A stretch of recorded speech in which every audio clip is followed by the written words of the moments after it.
Hello there, YouTube. It is your boy B3 back with another kicking comic book review. More Godzilla today. I know you folks love the Godzilla.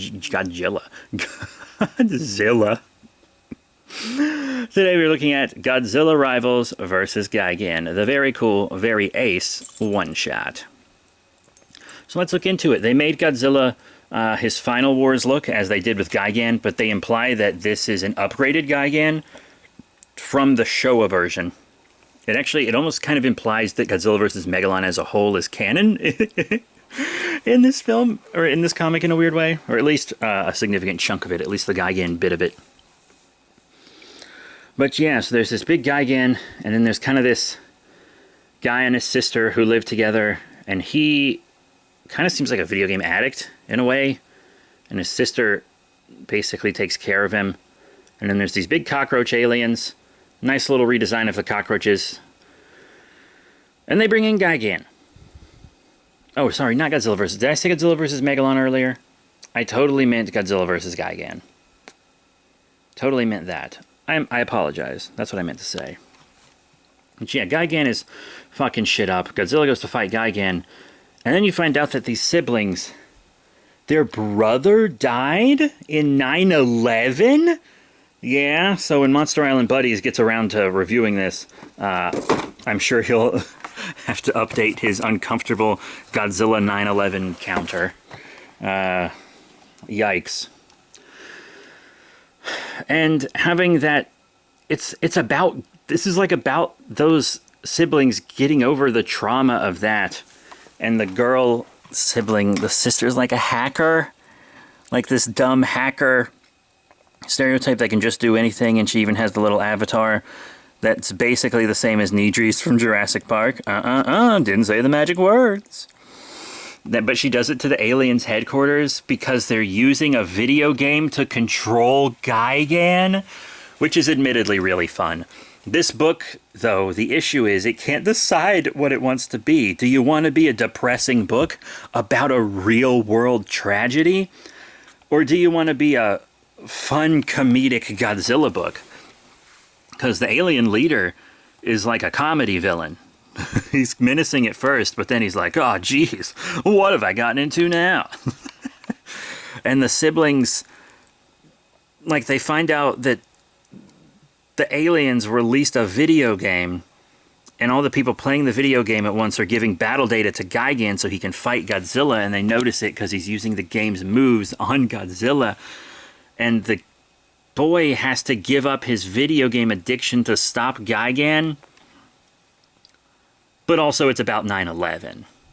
And I think they realized that 9/11 was going to be a really weird thing for this comic to be about. Because in kaiju media, the viewer kind of revels into destruction, admittedly. Not in all of them. You don't revel in the destruction in, like, the original Gojira, or in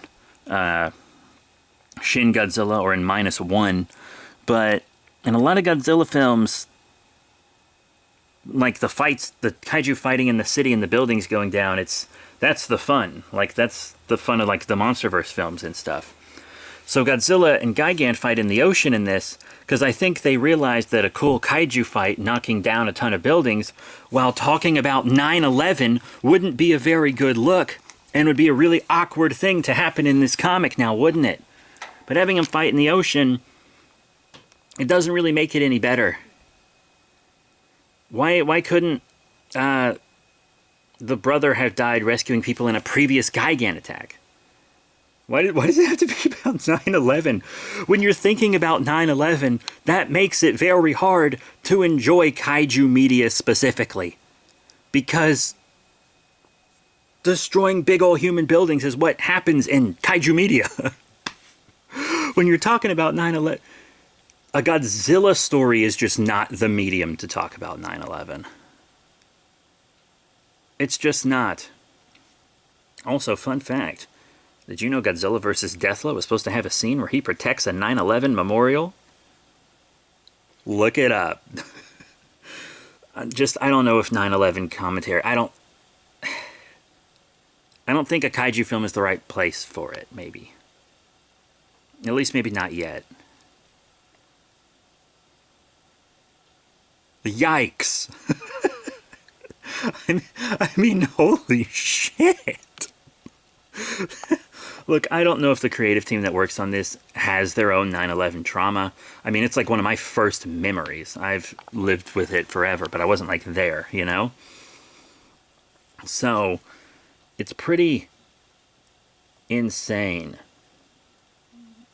that they are telling this story via Godzilla comics. Let's deal with 9/11 trauma through Godzilla. That seems like such a weird thing. I'm sorry, but it does. It really does. Anyway, they beat the aliens with their hacker gamer skills. The boy goes outside. And now I want to talk about the alien spaceship.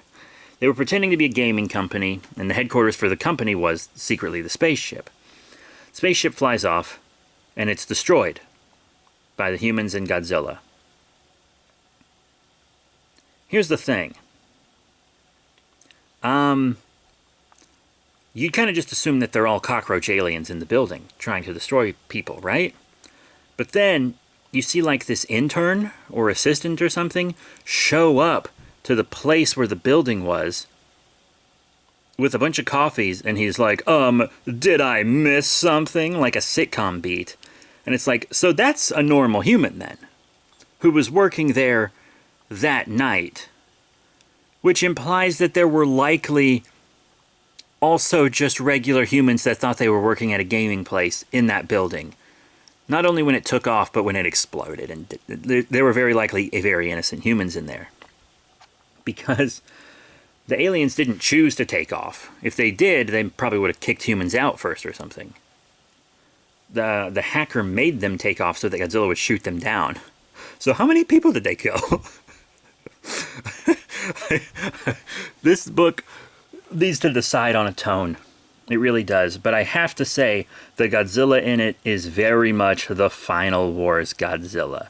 He's very much the martial arty, vindictive, brutal Final Wars Godzilla. He rips Gigan's buzzsaw out of his chest, like the chain part of it, and uses it as a chain whip to slice the ship in half. And that's fucking awesome. It invoked memories of Kong with the chain and propeller, you know, from Skull Island. It was a really cool moment that just felt right for specifically the Final Wars Godzilla.